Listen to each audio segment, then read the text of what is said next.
Hello, and welcome to the third edition of Beyond the Screen by SPI, a quarterly webinar series where our team shares data-driven insights, policy analysis, and emerging trends across film, television, and digital production. In this 30-minute session, I will first share some high-level notes on screen tourism impacts and SPI's approach to measuring these effects, and then have a short conversation with our special guest to bring some of these ideas to life. David Middlemiss, Deputy CEO at the Black Country Living Museum. My name is Nneka Luke, and I am a consultant at Osberg SPI, which is a creative industries consultancy based in London, working for public and private sector clients all over the world. Our particular focus has been on the screen sector, and our main services include holistic strategies, economic impact assessments, workforce and skills development reports, and more. This is just a short selection of our client list. So to provide some context for this topic, I'll speak briefly here about how we define screen tourism, what are some of the screen tourist motivations, and what are some of the areas where impact can be seen.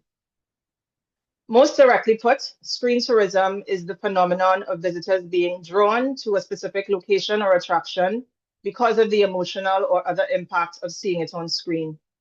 The psychological effect of screen production means that there can be a powerful impact on the perceptions of a location due to the unique and effective combination of images, storyline, theme, personal connection, and overall immersion.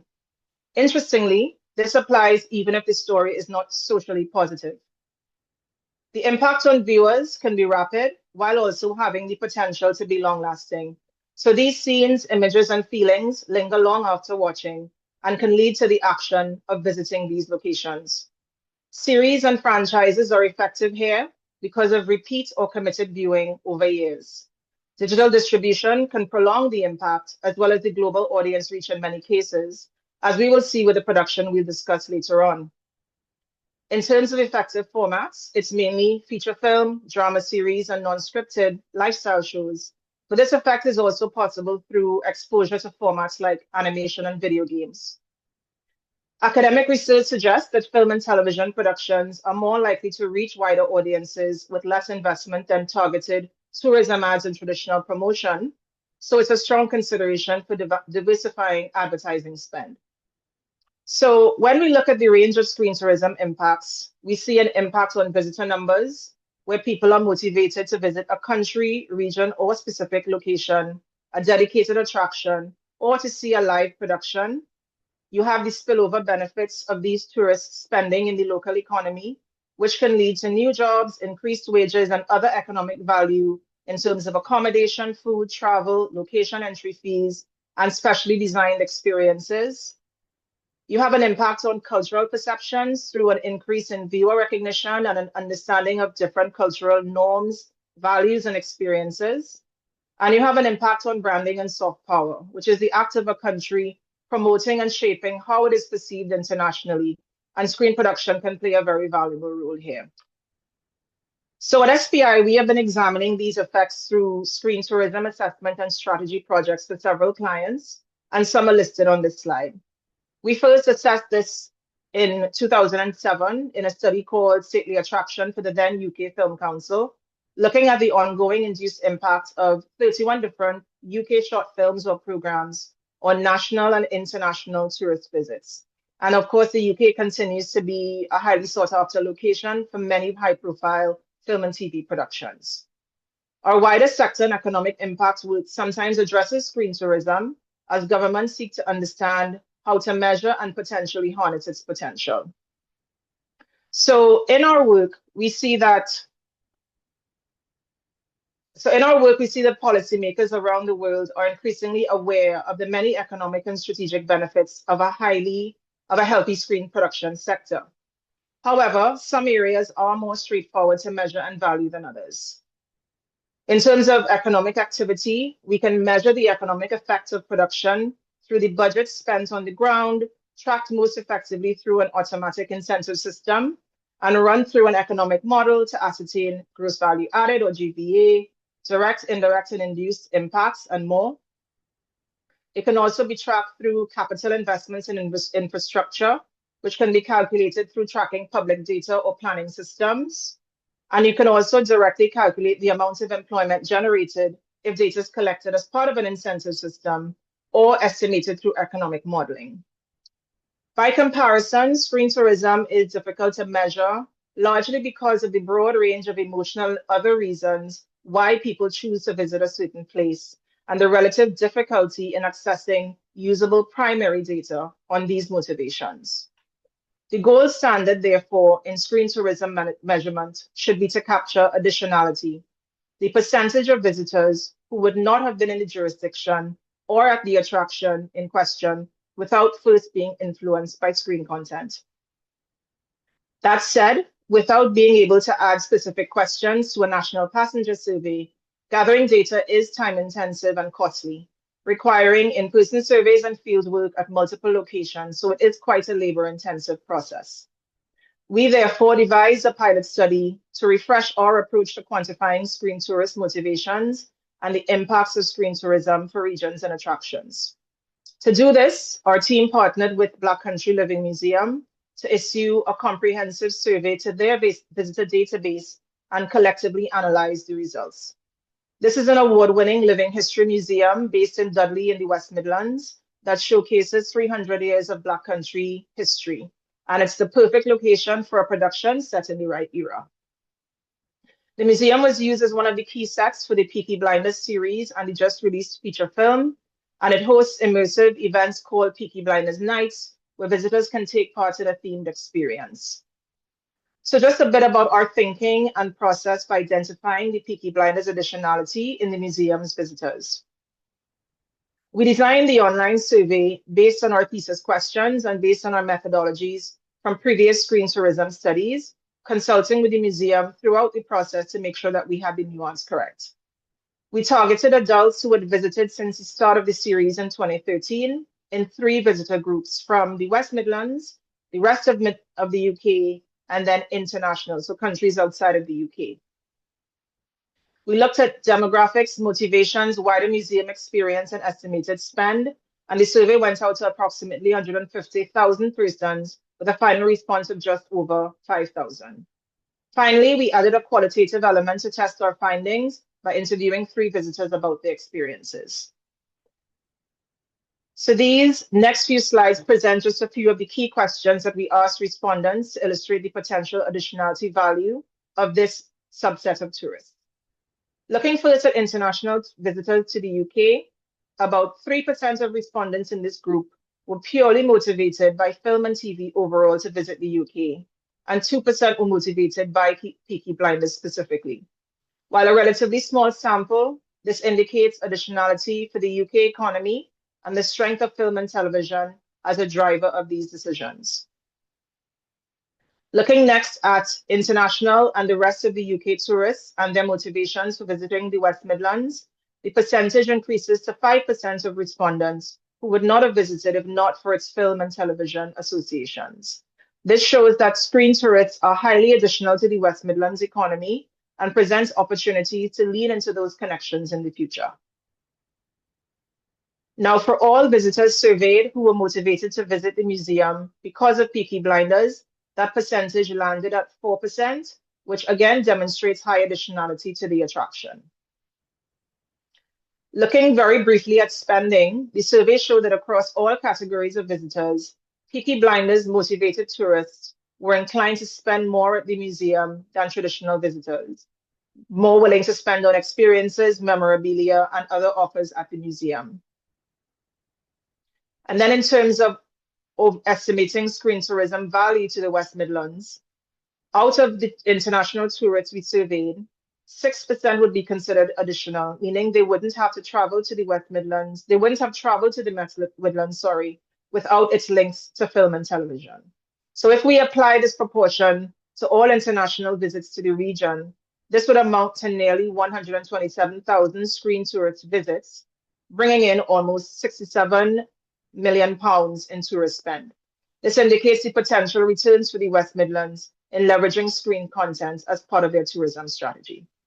So with all of that in mind, I will pause there, and I'm very pleased to introduce our guests for the rest of this short session, David Middlemiss, Deputy CEO, Black Country Living Museum.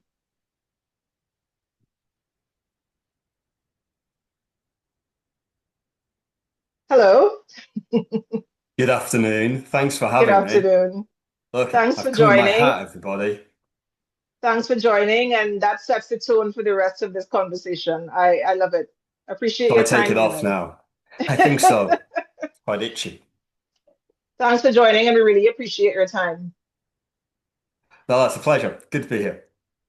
Let's get started with just my first question being everything that you've heard, and obviously we had long discussions about the findings of the survey and what we were looking to do. Um, did you find that any of the study insights were particularly surprising? And aligned to that, what did you learn coming out of the study that was important to the museum? Plenty is the quick answer, but I'll kind of pull three things out. I think there were some really important findings, which maybe aren't surprising, but they're important nonetheless. If you look back at some of that, over 40%, or Peaky Blinders played a role in over 40% of visits to the museum. That's really, look back and think about that stat, it goes to show the importance Hmm. to us that at some level it played a role for over 4 in 10 folks. And the value, right? Just demonstrating the added value of each of those visitors compared to other visitors is a really important way of prioritizing work. So loads of important stuff that maybe wasn't so surprising, but data's really important. We'll talk about that later. What was surprising, and it really was surprising, was that the main way that people knew about the association of the museum with the show was through watching the show, which was which surprised all of us because it's not, they don't talk about the museum in the show.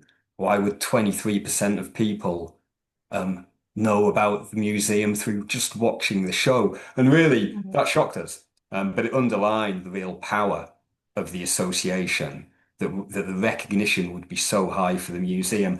And it also shone a light on actually the under-indexing ways that people were aware of the museum and the show.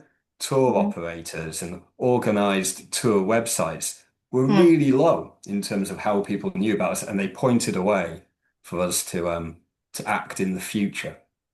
Clear opportunity there. So how do you and your team balance the interest in the museum and its connection to the Peaky Blinders film and TV world with the core business of the museum?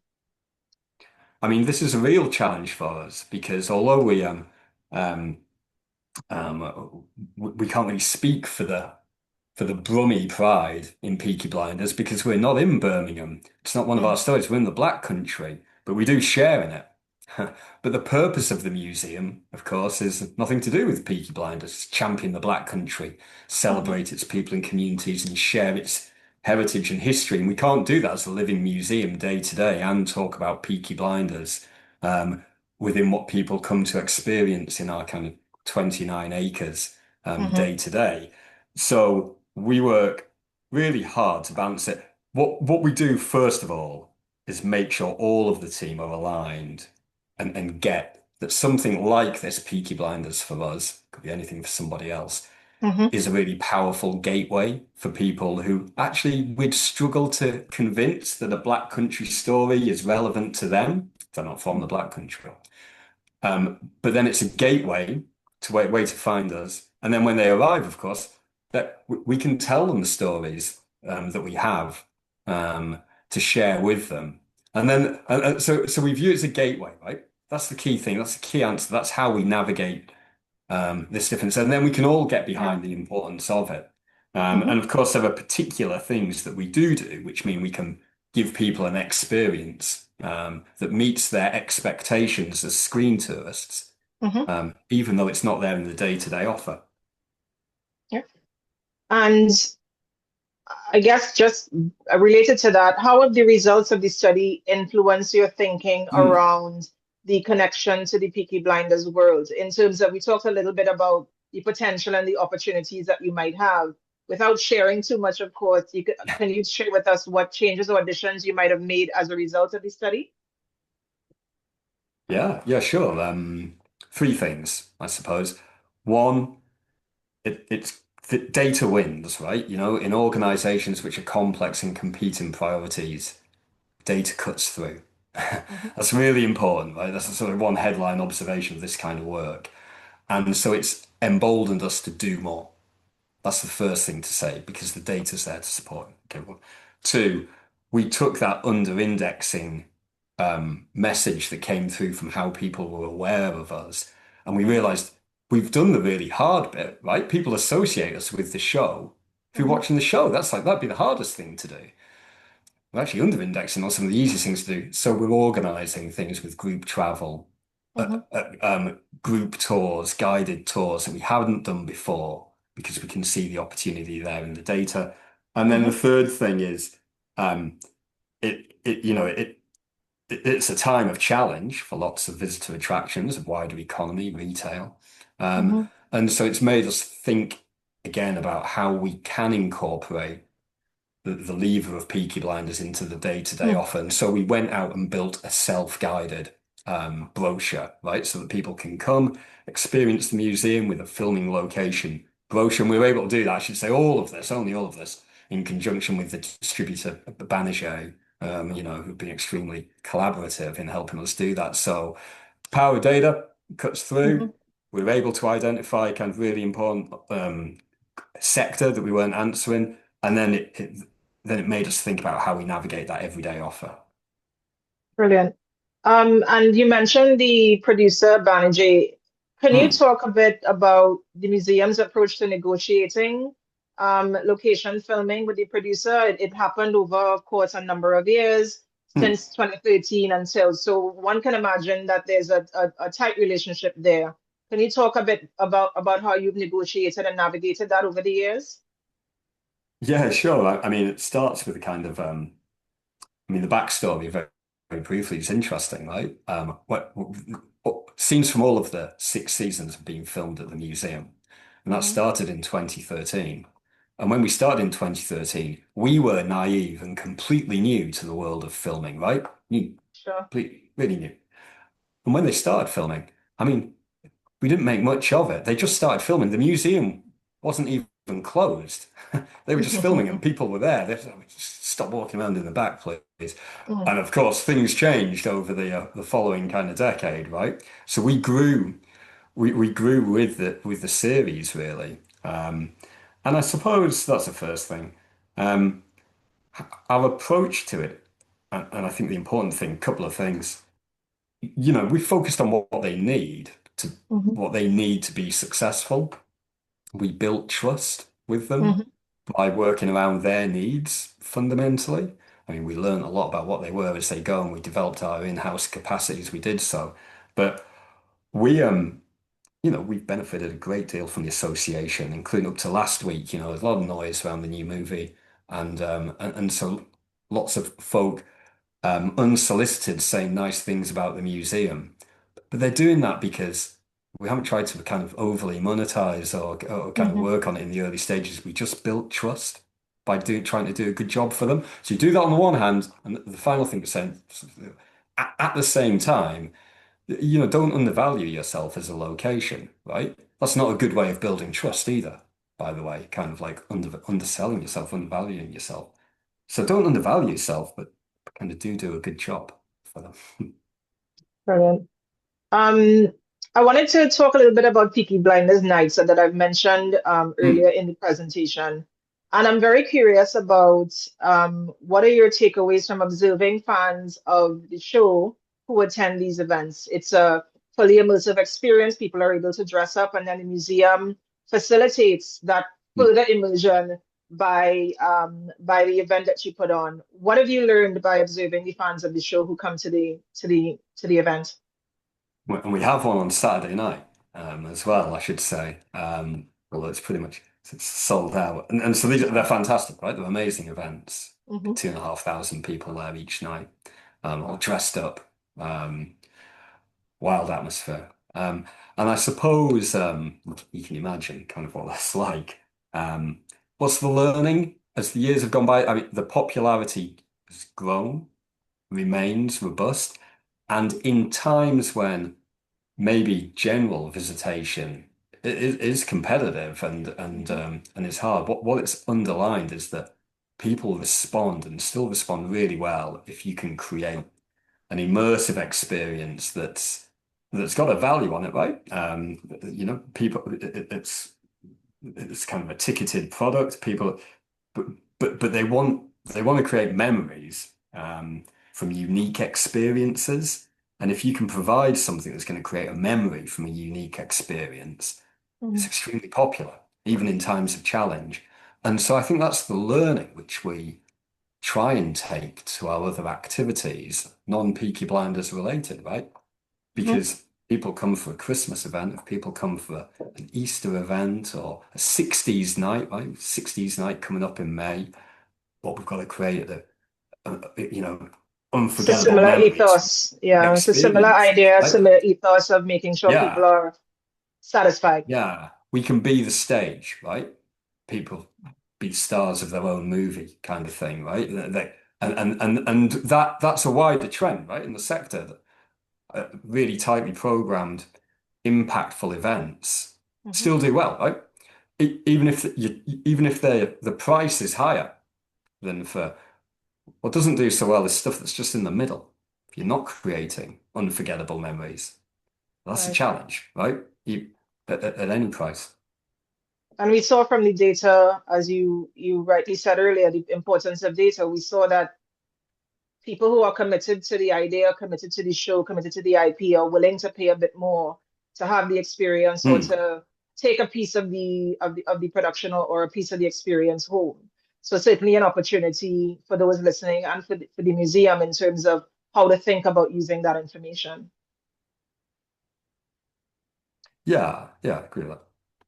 And then I think as we're looking at we're doing quite well for time, which is brilliant. But I just got maybe a couple more questions for you before we close.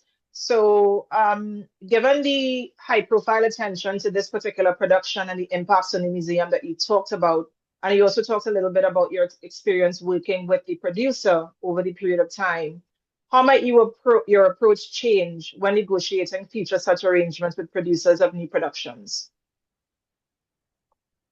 Yeah, and we've had subsequent, productions. So we've got a bit of experience in sort of answering this question, I suppose, because Mhm. we have a whole variety of projects come to us and a real variety, right? Mhm. So a real mix, and not all Peaky Blinders. Um, so I guess the learnings, maybe three, treat every production like it might be the next blockbuster, right? Mhm. Because because Peaky Blinders in 2013, we didn't know was going Nobody to be knew. Peaky Blinders, right? So treat everyone like it might be the next blockbuster because you never know. Um, And then that second point, so I've said it already, no harm in repetition. Mhm. Look after them well and don't undervalue yourself at the same time. You can do those things simultaneously. That's fine. That's how people expect to negotiate. Look after them really well. Don't undervalue yourself. And then maybe the third thing's a bit more tactical, but like, we look back right to the start, and everybody will be like this, try and try and think. I know it's busy and it's hard, and not everything's going to be a blockbuster, but what might be useful in 10 years' time, right? Or what might be useful to fans to screen tours to the future? Mm. One thing, two thing could be really valuable, a prop, something that people associate with you, a quote, um, Yeah. you know, um, try and think at an early stage because once they've rolled on and rolled off, they're not there to kind of ask again. So you can do that while letting them get on and be creative and do what they want to do. You won't regret it in the future. Brilliant. Thank you, David. And I think we have a few minutes left. I guess I just want to ask you if you have any parting thoughts before we close. It's an exciting um, time and a prospect, I suppose, for screen tourism, and it's a major kind of topic. It's growing really quick, um, but it does feel powerful. It feels very powerful in the West Midlands right now, and so I suppose the final thought is, we're very proud of our association with Peaky Blinders and other films, we're only one part of a wider ecosystem for tourism and visitation in the area. Restaurants, hotels, overnight stays. These are not easy things where we operate in Dudley, Mhm. by the way. Um, working in collaboration with other stakeholders in the region is a smart thing to think about, right? Mhm. Yeah. And that's the way we approach it, and it's more powerful then again, right? It's more powerful again, I think. And Definitely. Peaky Blinders certainly feels like that right now. Exciting times, but for many more than just Black Country Living Museum. Absolutely. And great point raising around West Midlands. I mean, some of our data did show that there's a potential impact on West Midlands, not just on the museum, it's because of Absolutely. where it's based. So West Midlands is also benefiting from that association. And so there's definitely opportunities there. And I would also Hmm, say that the strength and the collaboration, as you're rightly saying, the more parties who are involved, who are all on the same page around what could potentially happen, the more likely there is a chance of success, perhaps. absolutely. Yeah. Brilliant. So then on that note, David, I would say thank you so very much for your time. And on behalf of our company, thank you so much for being such an open and willing partner in us doing this study. This has been very beneficial for us as well. So we thank you for your time. No, not at all. Thank you. So then on that note, with a few minutes to spare for everyone's day, I'll say thank you very much for joining us for this panel today. If there are any issues you'd like to discuss or any questions around screen tourism or anything that we discussed in the webinar, please feel free to send an email to my colleague Anna Clark at anna@o-spi.com, and we'll be happy to follow up with you. Thanks again for your time. Goodbye.